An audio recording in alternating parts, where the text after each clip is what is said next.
कान है तो सुनैबे करी बोल। हमके पैसा दे दो। अरे पैसा क्या करबी रे? अरे हमार भाई के शादी नु पड़ल बा, हमार साड़ी कुल झपोला उपला दौरी उरी किने के बा, देबो कि ना?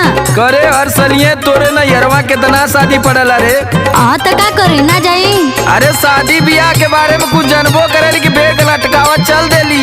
अनपढ़ बुझे तो का पूछत तनी बता त।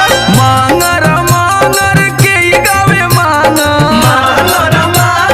के ही गावे मांगर। यह तू बता देबी तो पैसा दे दे। हाँ तो बता दे। बताओ। मांगर मांगर के ही गावे मांगर के कर हरदी लागे मट मांगर के कर हरदी लागे